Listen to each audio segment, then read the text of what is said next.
Assalamualaikum warahmatullahi wabarakatuh. Perkenalkan, nama saya Ahmad Dahlan Ismail, salah satu peserta PPG mahasiswa IAIN Kediri dalam jabatan 2025 dengan mata pendidikan agama Islam. Saya di sini akan membuat tugas ujian kinerja profesi atau UKIN dalam tugas PPG dan dengan materi keimanan di kelas 11 SMK. Sekian perkenalan dari saya. Assalamualaikum warahmatullahi wabarakatuh. Waalaikumsalam warahmatullahi wabarakatuh.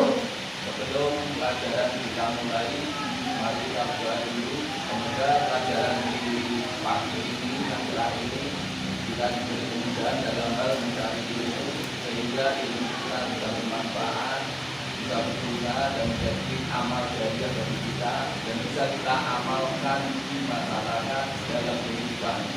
Dan sebelum kita berdoa, mari kita memohon semoga dosa-dosa kita, dosa-dosa guru kita, dosa orang tua dan dosa para pejuang dan dosa para pendiri bangsa ini diampuni oleh Allah Subhanahu wa taala. Alhamdulillah bisa pada Rasulullah laul Fatihah.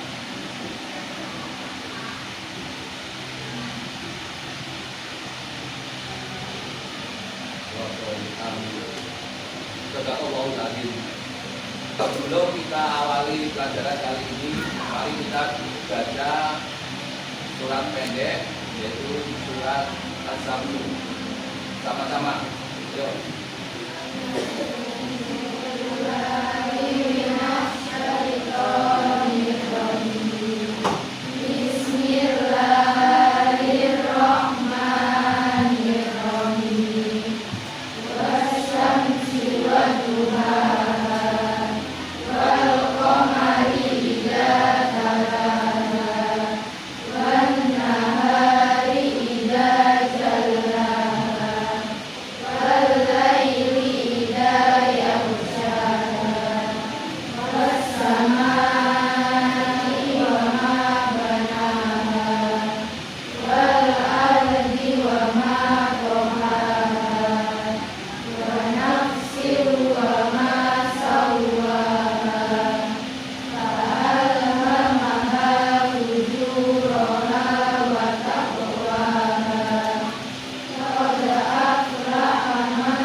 Kita masuk ke pembahasan di hari ini. Bab 2, masalah tentang keimanan, menguatkan iman atau kita mempunyai dasar iman. Kenapa kita dianjurkan untuk iman? Ada yang tahu? Iman itu apa? Sikap, suatu amalan atau kepercayaan. Jadi iman itu bukan hanya suatu kepercayaan saja, tapi iman itu harus ada yang namanya pembuktian atau pengamalan. Kalau kita mempercayai itu berada di mana? Hati. Kita percayai di dalam hati, kemudian kita ucapkan dengan lisan atau mulut, atau kita ucapkan, kemudian kita lakukan dengan suatu perbuatan amalia. Jadi keimanan ini harus melekat pada setiap manusia. Apalagi kalau sekalian sebagai orang muslim. Rukun iman ada berapa? Nah, apa saja? Kepada Allah. Oh, yang dua. Pertama, Allah. Dua, malaikat. Yang tiga, kita. Keempat, lima, kiamat. Terakhir, kodam. Makanya dalam hal ibadah, dalam hal kehidupan kalian harus gunakan dengan sebaik mungkin. Bagaimana kalian hidup kalian gunakan untuk ibadah. Ibadah itu tidak monoton pada sholat, tidak monoton pada puasa, tidak monoton kalian harus baca Quran terus. Tidak. Kalian sekolah ini juga termasuk ibadah. Makanya kalau kalian sekolah senang, harus senang. Maksud sampai kamu males. Kalau kamu males, sekolah males, tetap aja sekolah, enggak kan? Kalau kamu males, otomatis pahalanya bagaimana? Berkurang. Apa? Tapi kalau kamu senang, karena ini ibadah, karena saya menjalankan tolabul ilmi fardhu ala kulli muslimin.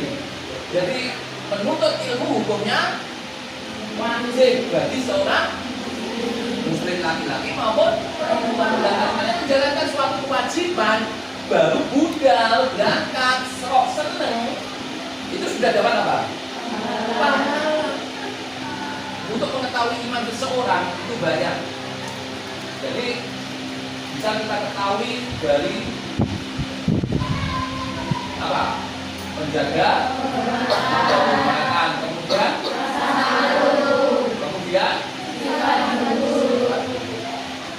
menjaga kehormatan biasanya dengan apa? Menjaga diri. Gimana? Dari perbuatan yang buruk. Minimal apa? Kalau menjaga kehormatan jangan sampai kalian ini bikin malu. Kamu mempunyai sifat malu, berarti kamu sudah menunjukkan rasa keimanan. Karena itu kehormatan. Jadi kalau kamu tidak punya rasa malu, artinya kehormatan kalian bagaimana? Tidak punya, artinya kamu tidak akan dinilai oleh orang lain. Kamu melakukan apapun, tidak diceraikan. Makanya pentingnya kita menuntut identitas yaitu menjaga kehormatan. Dengan cara apa?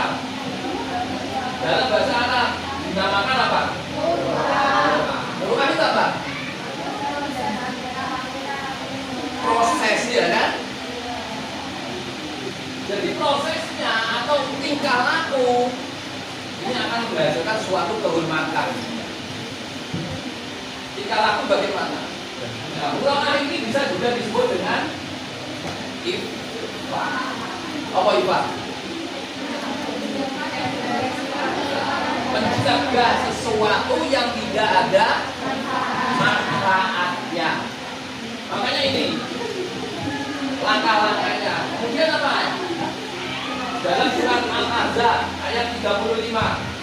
Gimana bunyinya? Sama-sama.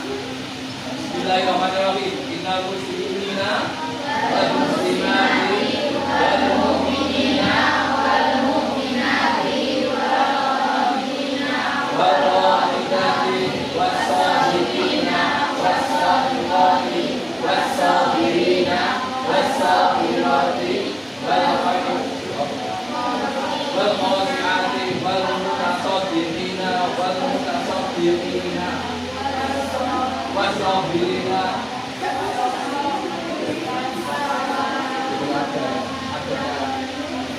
Nah, kemudian artinya muslim dan muslimat, mukmin dan mukminat, laki-laki dan perempuan yang taat, laki-laki dan perempuan yang benar, laki-laki dan perempuan penyabar, laki-laki dan perempuan yang khusyuk, laki-laki dan perempuan yang bersedekah, laki-laki dan perempuan yang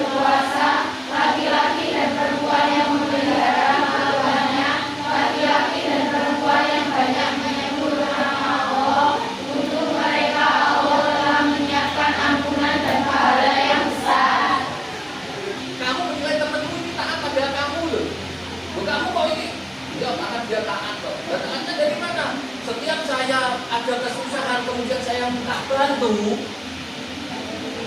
saya dibantu. Dan saya menyuruh, dia mau. Berarti temanmu tidak kemana? Dan bantu. Akhirnya kamu mempunyai rasa suka, senang. Kamu saja sudah bisa menilai kan? Allah juga bisa menilai ketaatannya makhluknya, ketaatan umatnya, ketaatan hambanya sesuai dengan aturan.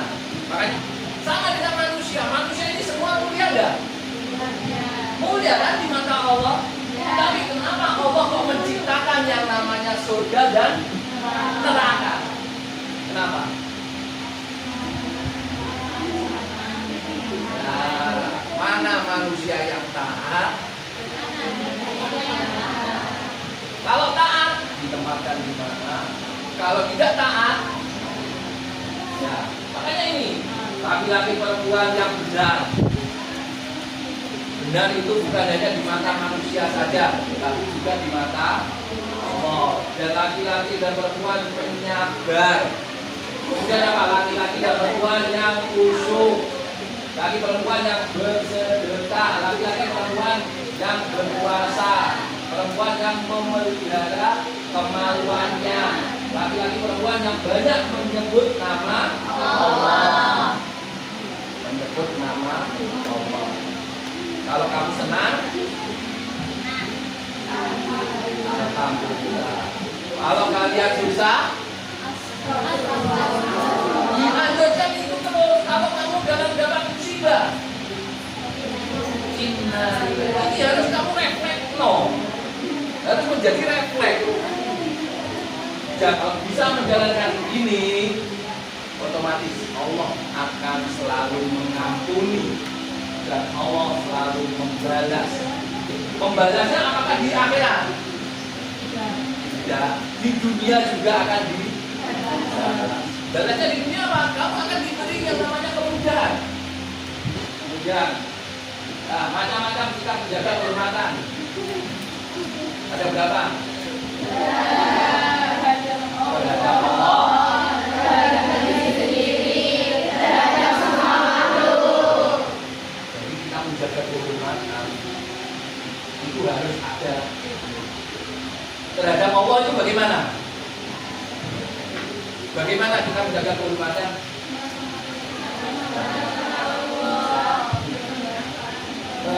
Rasa malu dengan cara apa? Kalau kita malu dengan Allah, menjalankan perintahnya,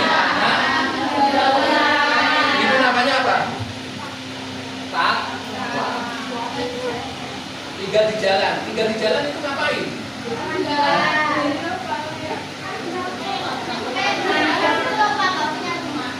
Ya kan ada juga fakir miskin. Ada orang yang dia punya penghasilan, tapi dia tidak mencukupi kebutuhan, hasilnya tidak mencukupi. Orang yang punya penghasilan, tapi dia tidak punya tempat tinggal. Kemudian yang kedua, terhadap diri sendiri. Kita mempunyai sikap menjaga kehormatan terhadap diri sendiri yang bagaimana?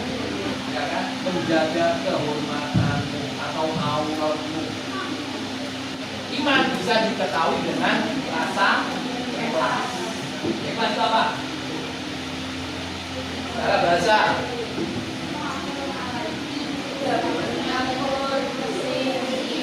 Bersih, murni, tidak tercampur. Jadi ikhlas itu tidak ada rasa campur tangan atau indikasi. Secara bahasa kemudian dan campur jenis atau mengkosongkan. Jadi kalau kalian menghilangkan tanpa ada tendensi, kemudian menurut dalam kita amal perbuatan dari hal-hal yang mengotorinya, seperti mengharapkan pujian dari makhluk atau tujuan lain selain dari Allah.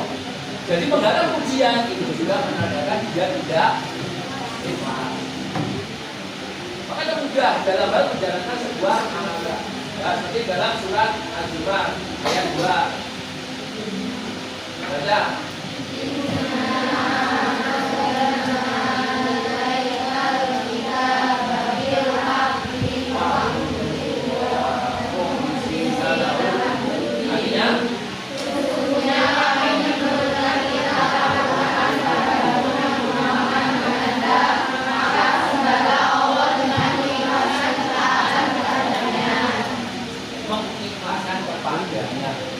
Jadi kalau kamu sudah sedekah kepada seseorang, ya udah kembalikan lagi kepada Allah.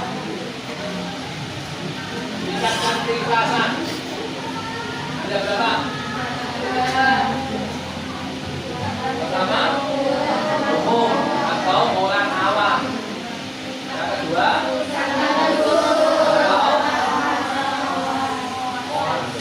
yang ketiga,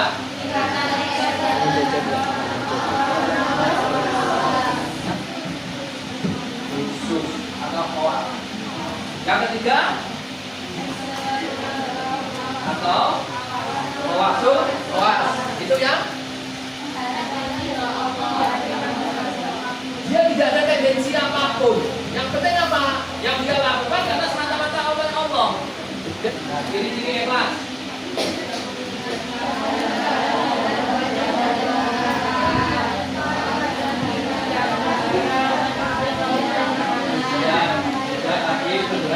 Kepada manfaat, ya kan?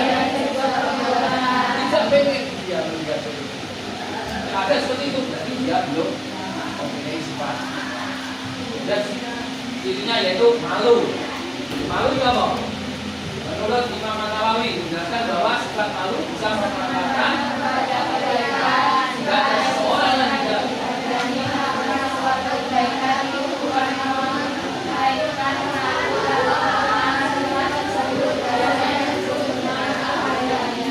jadi kamu harus tahu antara malu sama memalukan. Macam-macam malu. Apa? Cari atau bahasa. Jadi harus ada latihannya. Gak mungkin bisa sendiri. Lalu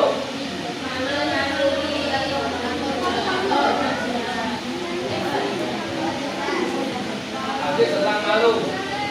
Al-hayau minal iman. Malu adalah sebagian dari iman. Ini hadis selanjutnya. Innalikul dini muluka wa qolabul islamil haya. Artinya sesungguhnya setiap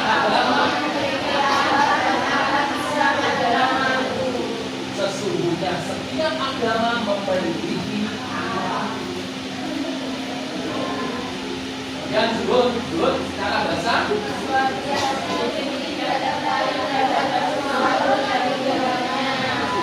kemudian Abu Sulaiman dari Al-Ghazali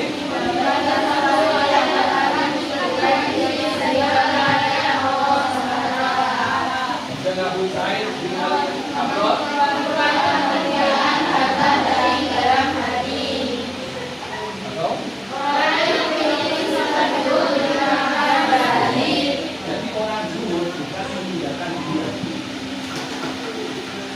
orang zuhud tidak mementingkan dunia. Satu aja. Kita berdunia, yomitu kawa, wa bima fi aidin nasi. Bukan hasil. Zuhudlah kamu terhadap dunia, maka Allah akan mencintaimu, dan zuhudlah terhadap apa yang ada di tangan manusia, dan mereka akan orang yang dicintai enak gak? Enak apa?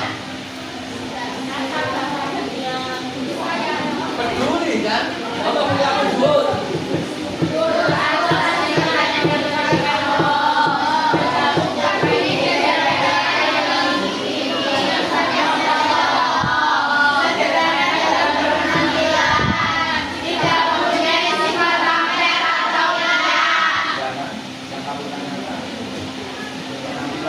Bukan peristiwa ini kemudian kalian refleksikan, kalian cermati apa yang terjadi dan apa yang istilahnya apa ya, menyebabkan dan bagaimana nanti kamu bisa memberikan suatu solusinya.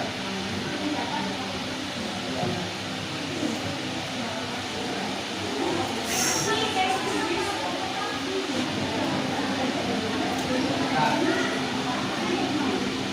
andai kata ini terjadi pada rumahmu, andai kata itu ada rumahmu di situ dan kamu berada di situ.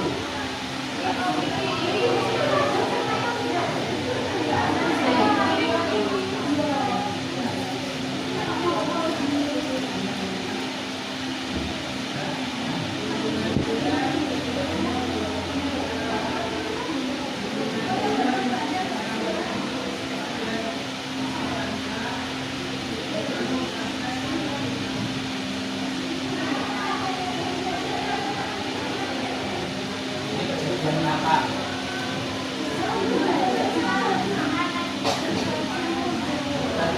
Anggap aja di rumahmu.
Itu namanya banjir. Itu kenapa? Air, dan yang kamu lihat air. Kok bisa air itu dikatakan banjir? Padahal awal kalian minum air. Hujan air. Kalau ada hujan seneng nggak? Seharusnya kan seneng. Tapi kalau terjadi seperti itu, kalau terjadi seperti itu namanya apa?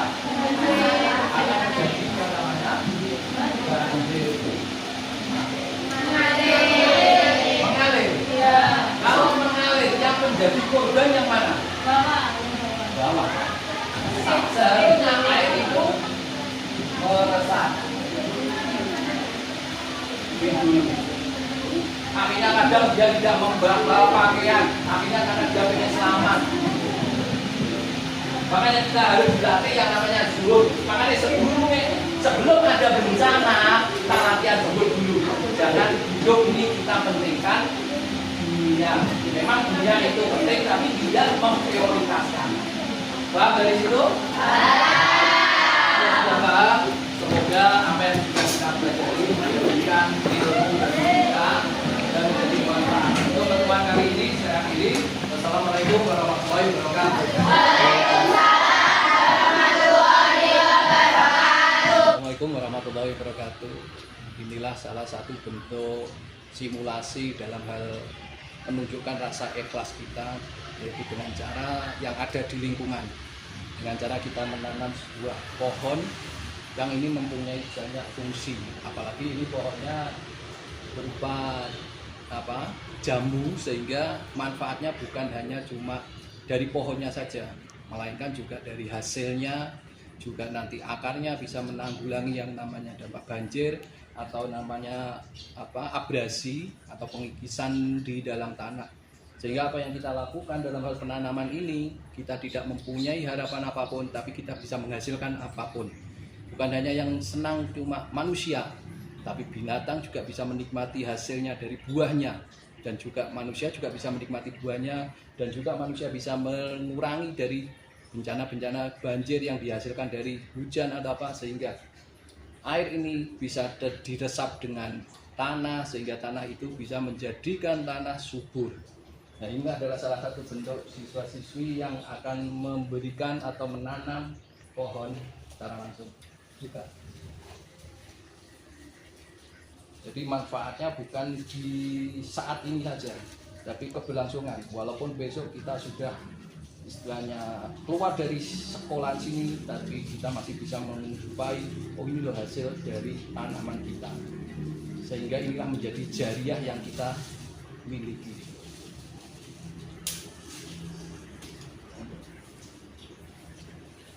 Ini tanam. Ini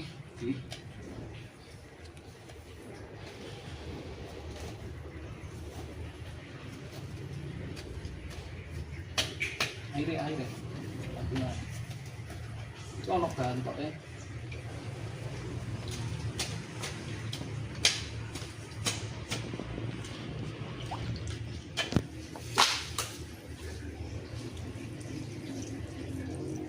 Jadi fungsi dari air bukan hanya untuk memberikan suatu kehidupan, tapi menyerap atau mengikat yang namanya struktur tanah ini, sehingga tanah tidak bisa menjadikan labil karena diikat oleh akar dari pohon itu. Semoga apa yang sudah kita lakukan ini menjadi jariah, sehingga bisa dinikmati oleh nanti anak-anak berikutnya atau generasi-generasi berikutnya.